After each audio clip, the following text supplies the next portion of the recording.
56문입니다. 죄 용서에 대하여 무엇을 믿습니까?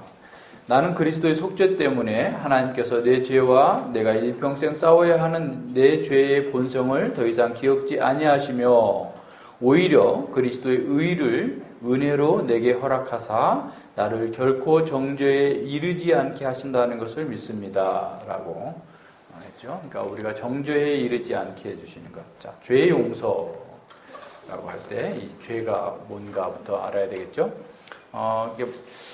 우리가 이제 계속해서 여러분이 좀 성경을 공부하면서 이렇게 부딪혀 와야 되는 게 뭐냐면 정말 나는 구제불능의 죄인이었구나 라는 사실을 계속 더 깊이 깨달아져요. 그래서 자신이 죄인이라는 사실을 아는 것만큼 거룩한 삶을 살 수 있어요. 그러니까 자신이 죄인이라는 사실을 아는 만큼 죄를 버릴 수가 있어요. 그리고 행복한 삶을 살 수가 있습니다. 그러니까 자신이 죄인이라는 것을 모르기 때문에 사람들은 이제 허접한 것을 이렇게 오해하고 있어요. 자기에 대해서 오해하고 있어요. 자기가 되게 착한 거라고 생각해. 착하게 뭐 착해. 따지고 보면 아무것도 아닌데 착하다고 생각해. 자, 보세요. 죄란 무엇입니까? 라고 하면 어떻게 대답할 수 있어요? 죄의 잡은 죄가 무엇입니까? 네. 죄는 하나님 말씀을 호흡을 그걸 어기는 네, 하나님의 법에 순종함에 부족하거나, 그죠? 네, 하나님의 법, 그죠? 하나님의 법에 순종해서 부족한 것. 또 하나는 법을 불순종하는 거죠. 법을 불순종하는 것, 어기는 거죠. 어기는 것. 이게 두 가지예요. 그래서 이 죄는 늘 누구와의 관계에 있어요? 하나님과의 관계예요. 그러니까 죄는 하나님과의 관계인데 하나님을 모르게 되면 죄에 대해서 몰라요. 그러니까 사람들이 죄에 대해서 무지한 이유는 뭐냐면 하나님을 모르기 때문에 그래요.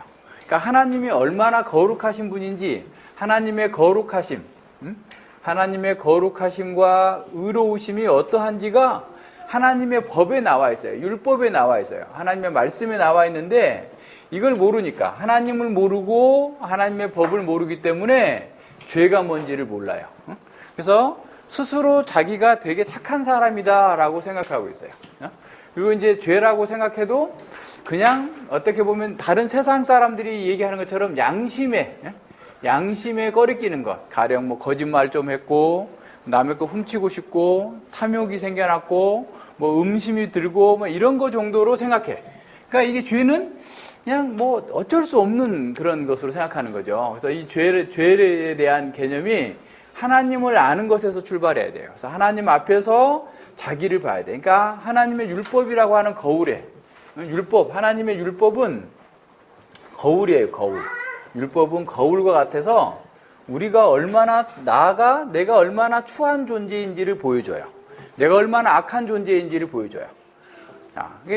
정말 하나님 앞에서 내가 얼마나 부패한 존재인가라는 사실을 이렇게 보여주는 것이 율법인데 보지 못했기 때문에 율법 앞에서 자신이 어떤 상태인지 자신이 죄의 심각함을 알지 못하기 때문에 결과는 어떤 거냐면 죄 사함의 감격이 없어요.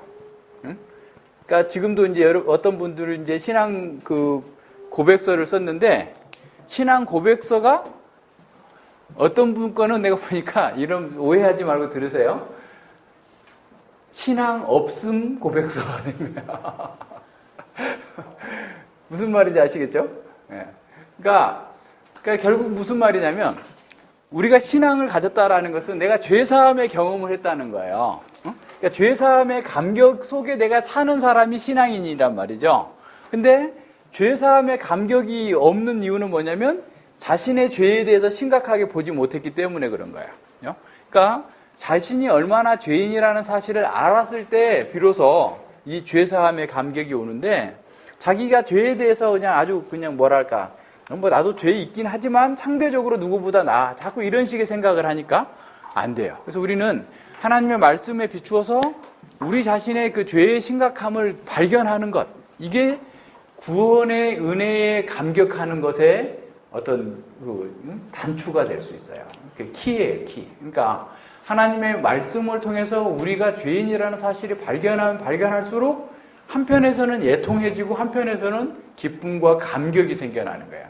이런 죄인을 이런 죄인을 위해서 하나님께서 그리스도께서 하나님의 아들이 죽으셨다라고 하는 사실을 이렇게 깨닫게 되기 때문에 그런 겁니다. 그래서 이 하이델베르그 요리문답 56문이죠. 56문에서 우리에게 말씀해주고 있는 게 뭐냐면 그리스도의 속죄 때문에, 그러니까 내 스스로는 이 죄 문제를 해결할 수 없다라는 거예요. 내가 죄가 얼마나 겹겹이 쌓여 있든지 간에, 그러니까 내가 죄의 빛을 갚고자 하면 더 많이 빛이 더 생겨나는 이런 상태로 나아가기 때문에 심각한 상태다라고 하는 사실을 이렇게 보여주게 돼요. 그래서 우리의 신앙은 결국 예수 그리스도께서 바로 이러한 나의 죄 때문에 내 스스로는 해결할 수 없고 내 스스로는 감당할 수도 없었던 이 영원한 사망을 가져오는 죄 가운데에서 나를 구원해 주셨다라고 하는 사실을 믿고 그 안에서 그것에 근거해서 살아가는 것이 우리의 신앙인 거야. 자, 그게 너무 중요한데 이런 내용들을 잘 생각하지 않는 것이 우리에게 문제죠. 그래서 이제 많은 사람들이 그 구원의 감격이 없고 그냥 교회 다녀도 그냥 뭐 재미없는 이유는 뭐냐면 자신의 죄 가운데에서 구원됐다, 해방됐다, 죄사함을 받았다라고 하는 그 은혜의 깊이를 체험하지 못했기 때문에 그래요.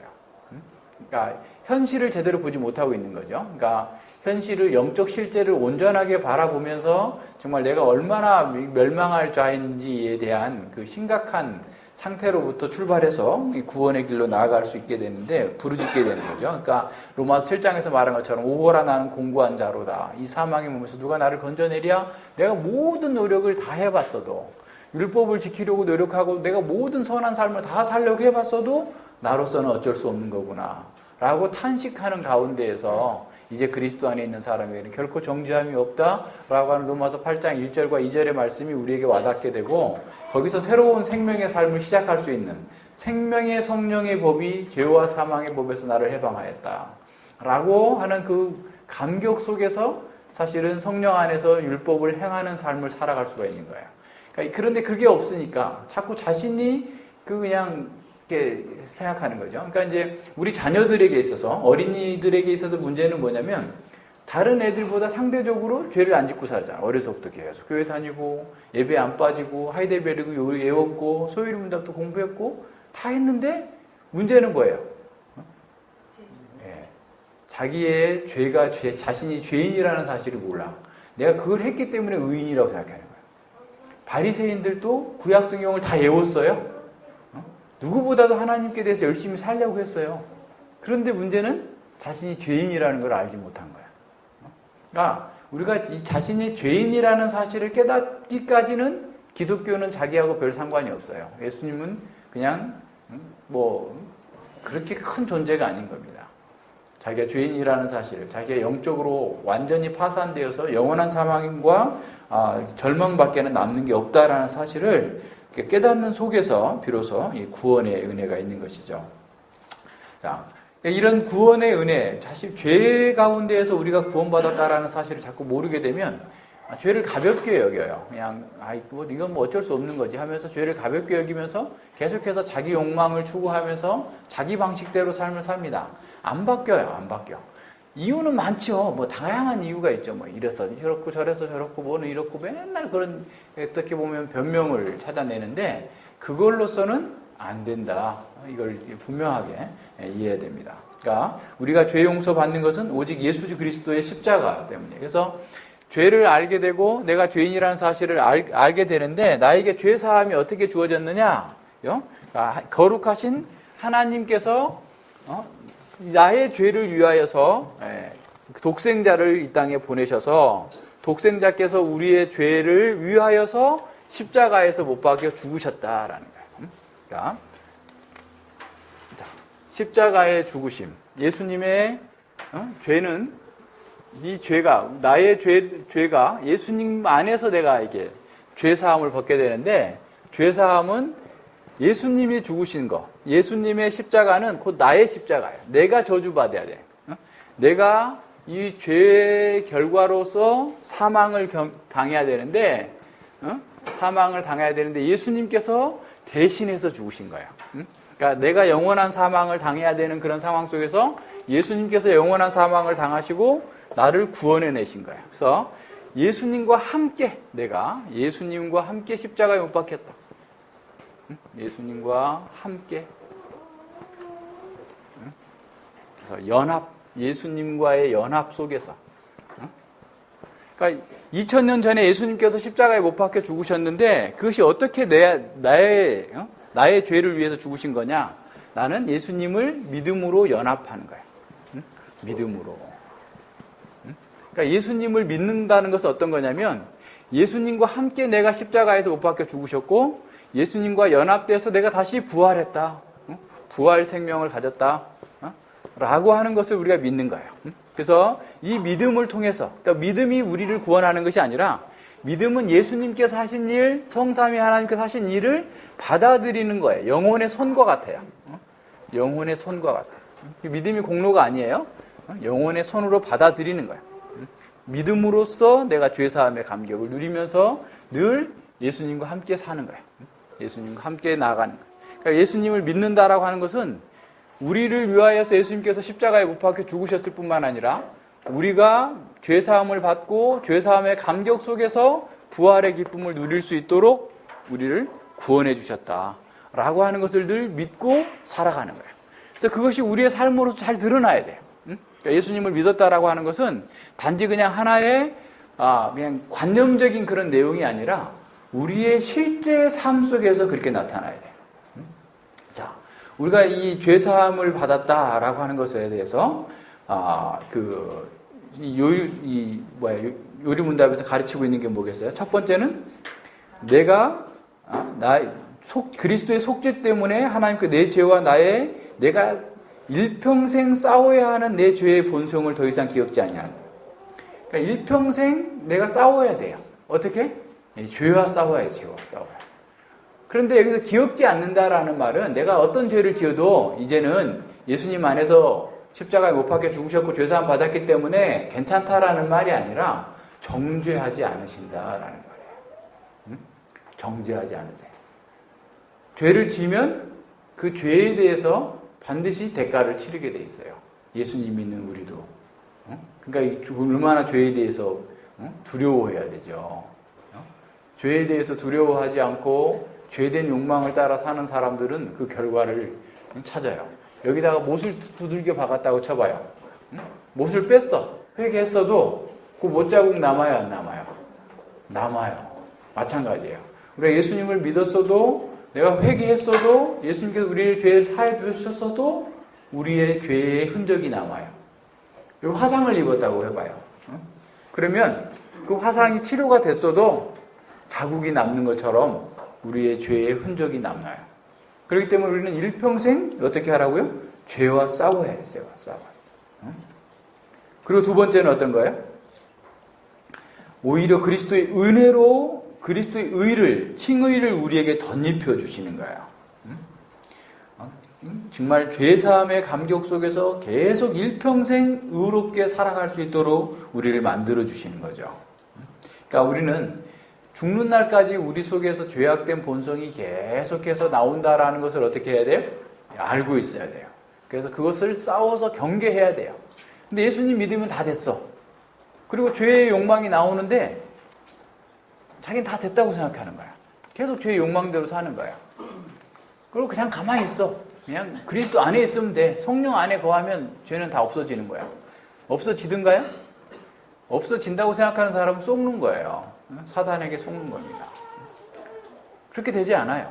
계속 싸워야 돼요.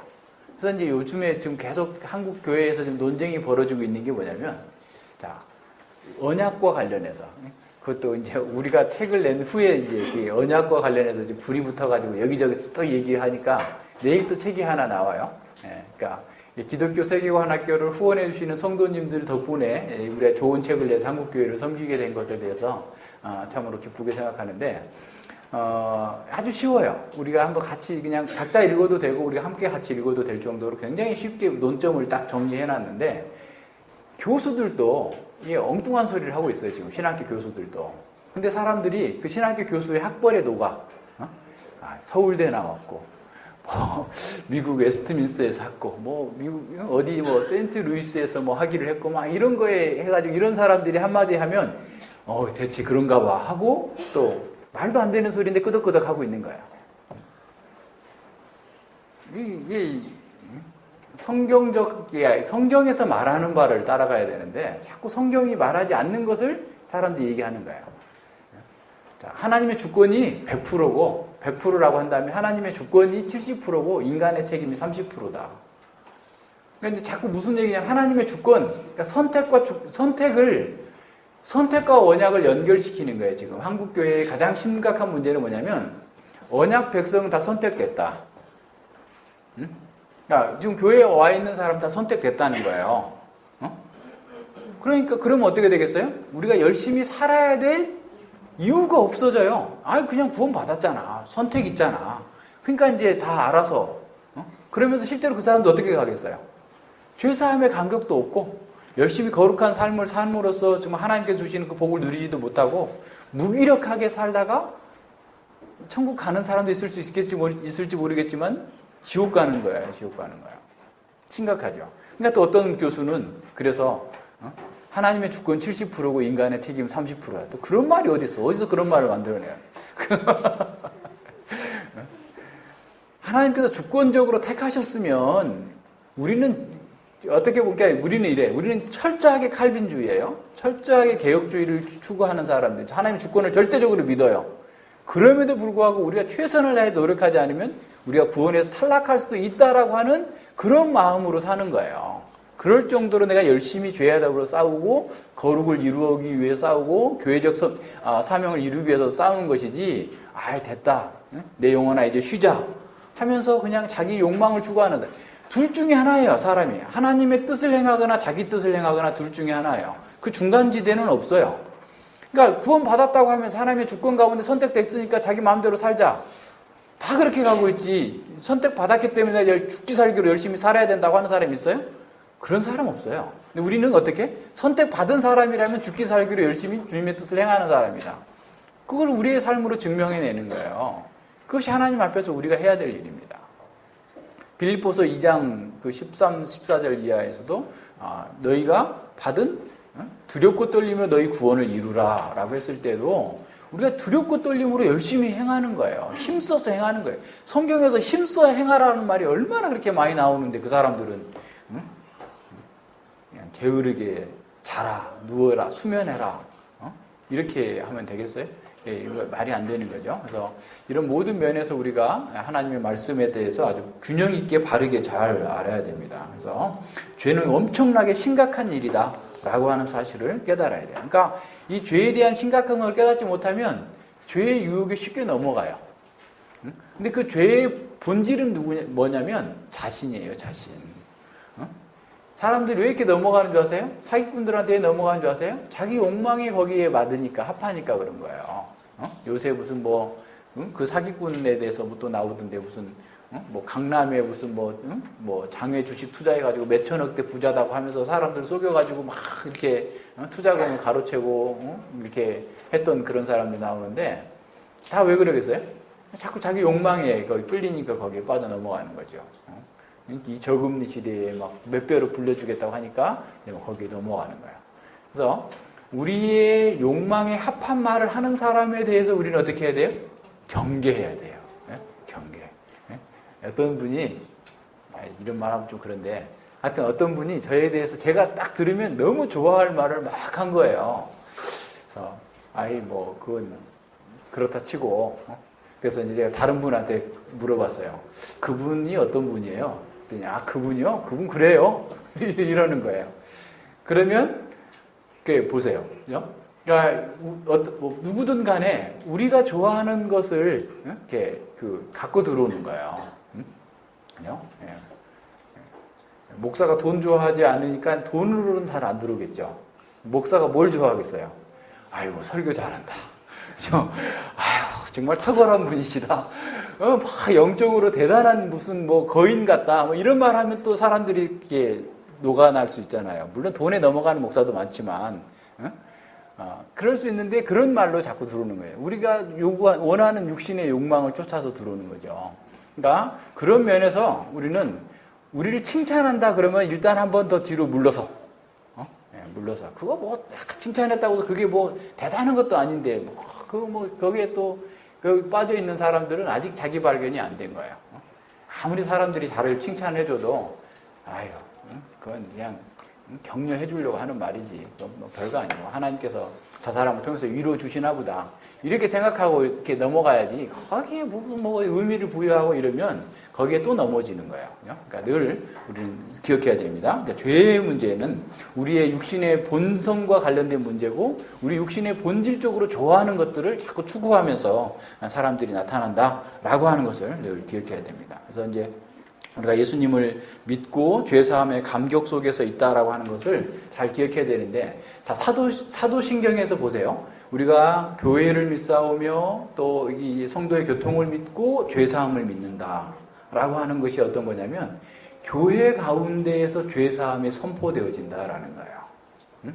길거리에서 누군가가 전도지 주고 어떻게 해가지고 믿는 경우도 있을 수 있겠지만, 어디 기도원 가서 믿을 수도 있겠지만, 죄사함의 선포는 교회를 통해서 주어지는 거예요.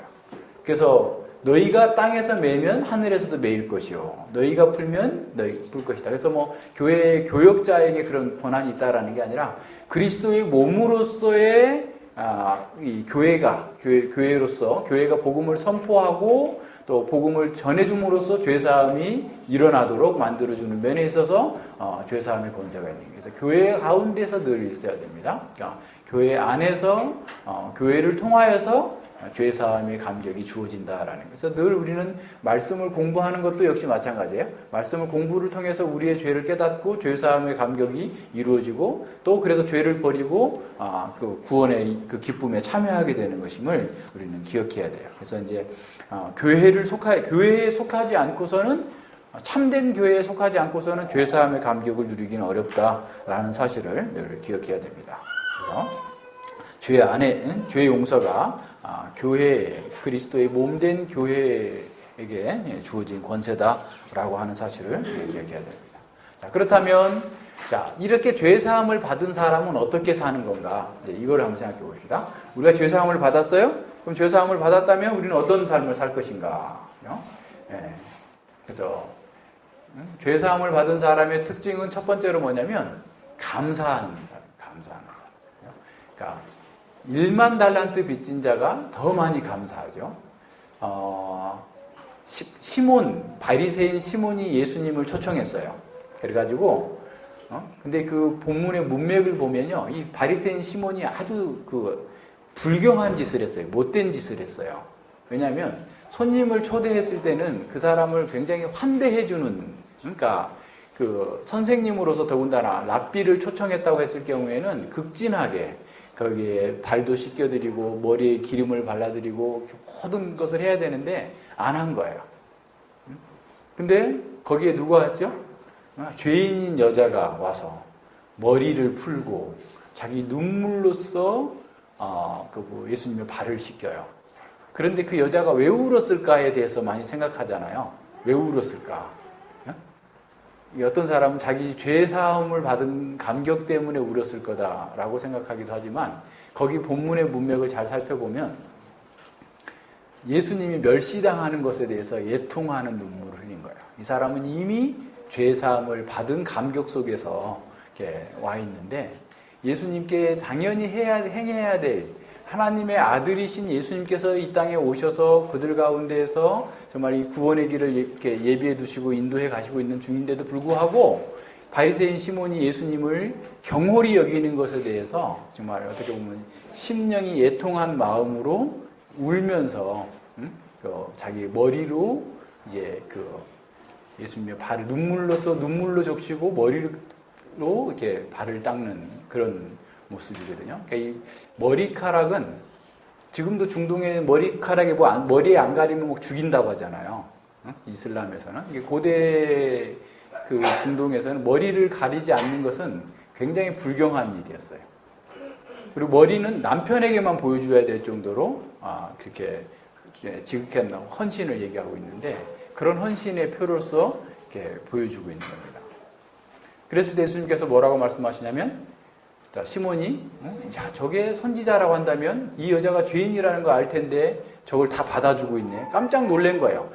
이제 여자가 더군다나 와가지고 뒤에서 눈물로서 발을 씻고 머리카락으로 그렇게 하는 것에 대해서 사람들이 당연히 선지자라면 이걸 거부해야 된다라고 생각하는 그런 사회적 통념을 오히려 거부하고 예수님께서 그걸 버리고 그걸 그냥 용인하고 있으니까 사람들이 깜짝 놀란 거예요. 그래서 시몬이라고 하는 바리새인이 이 사람이 선지자라고 한다면 이런 짓을 하는 것을 용납하지 않아야 될 텐데 이 사람 나쁜 사람이구나 라고 하고 있을 때 예수님께서 그 말씀하시는 거예요. 시몬아, 어떤 사람에게 빚이 있다. 한 사람은 50데나리온, 어떤 사람은 500데나리온을 빌려줬다면 둘 다 갚을 게 없으므로 탕감해줬다. 누가 더 감사하겠느냐. 많이 탕감받은 사람입니다. 이 여자가 그런 사람이다. 지금 말씀하시는 거예요. 그러니까 우리가 죄사함을 경험했다라고 하는 것은 우리의 감사의 삶으로 드러나야 돼요. 그러니까 죄사함을 경험했다라고 하는데 계속 자기 추구적 삶을 살고 있다. 그럼 뭔가가 좀 이상하지 않아요? 앞뒤가 안 맞지 않아요? 그죠? 이런 것들 이제 잘 생각해 봐야 돼요. 감사하는 삶. 죄사함을 경험한 사람들, 하나님께 대하여서 감사하는 사람, 하나님의 섭리를 믿는 사람, 항상 기쁨과 감사함으로 살아가는 사람. 두 번째, 죄사함을 경험한 사람은 어떤 삶을 살까요? 용서하는 삶을 살아요. 내가 용서받았으니, 내가 1만 달란트를 용서받았으니 500데나리온 빚진 사람도 나한테 큰 잘못을 저질렀지만 그 용서할 수 있는 사람. 그러니까 죄사함을 받는다라는 것은 그냥 어떤 관념적인 게 아니에요. 우리의 실제 삶에서 감사하는 삶, 용서하는 삶이 나와야 돼요. 예수님 믿는 사람이 막 원통함을 풀지 못해. 그냥 언젠간 내가 복수할 거야 하면서 그냥 지난번에 어떤 분들 보니까 이제 힘 빠지면 내가 밀어버릴 거야. 남편이 하도 자기를 괴롭히니까 너 힘 빠지면 내가 밀어버릴 거야. 이렇게 생각하는데 원통함이에요. 원통함. 용서하지 못하는 거죠. 사람들이 이렇게 막 늙어가지고도 황혼 이혼하고 막 그러는 건데 더 사람들이 강팍해지고 딱딱해져서 그런 거예요. 우리가 용서하는 삶을 사는 거예요. 세 번째, 죄사함을 경험한 사람은 자기 나라를 추구하는 것이 아니라 하나님 나라를 추구하는 거예요. 하나님의 의와 하나님의 영광을 구하는 사람. 그러니까 정말 죄사함을 경험한 사람이 어떤 사람인지 그 사람과 일주일만 같이 생활해 보면 알아요. 이 사람이 어느 정도인지를 알 수가 있어요.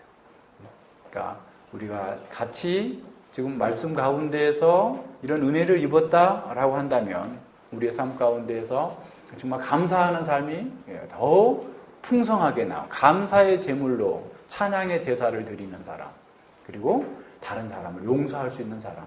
왜냐하면 내가 더 큰 죄를 사함받았기 때문에 용서할 수 있는 사람. 그렇기 때문에 나는 이제 내가 사는 것은 내가 아니요 내 안에 계신 그리스도께서 사신다. 내가 하나님 나라와 그 의를 먼저 구하는 삶으로서 우리가 늘 하나님 나라의 백성답게 살아간다 라고 하는 것들이 우리의 삶에서 구체적으로 잘 드러나고 구현되어지는 것, 이것이 우리의 고백과 삶이 일치되는 거예요. 고백은 늘 그렇게 하면서 죄 사함을, 죄 용서해 주심을 믿사오며 라고 하면서 실제로 우리는 감사하지도 않고 딴 사람 용서하지도 않고 맨날 자기 추구하고 이렇게 살면 우리의 고백과 삶이 분리된 거죠. 사람들이 뭐라고 그러겠어요? 예수님 믿는 것들, 예수 믿는 것들, 신뢰할 수 없는 사람들. 이런 얘기가 왜 나와요? 우리의 고백과 삶이 다르기 때문에 그래요. 우리의 삶과 고백이 완벽하게 일치될 수 없더라도 늘 그걸 향해서 날마다 씨름하면서 나아가야 되는 거죠. 기도합니다. 예, 하나님 아버지 감사를 드립니다. 주님께서 저희들에게 이 죄사함의 그 은혜를 베풀어 주셨고 죄사함의 은혜 가운데에서 저희들이 날마다 감사와 찬양의 삶을 살며 용서하는 삶을 살며 하나님 나라와 의를 위하여서 날마다 최선을 다해서 열심으로 주님께 나아갈 수 있도록 은혜 주심을 진실로 감사를 드립니다. 우리가 작고 연약하지만 늘 주님을 의지하면서 주의 말씀을 붙들고 충성하고 헌신할 때 주님께서 말할 수 없는 기쁨과 능력과 지혜를 허락하여 주셔서 이 세상 가운데에서 주님의 빛들로서 온전히 주의 영광을 드러낼 수 있도록 저희들이 온전하게 성장해 갈 수 있도록 함께하여 주시옵소서. 우리 어린이들에게 죄란 무엇인지를 더 깊이 알게 해주셔서 참으로 하나님 율법 앞에 비추어진 자신들의 모습을 보면서 참으로 심히 애통해하며 하나님 앞에 회개하고 또 그럴 때마다 예수 그리스도의 십자가의 보혈로 그 죄사함의 은혜가 자신에게 주어졌다는 사실을 깨닫고 기쁨과 감사함으로 주를 찬양하며 날마다 그리스도 안에 성장해 갈 수 있도록 함께하여 주시옵소서. 감사드리며 예수님 이름으로 기도드립니다. 아멘.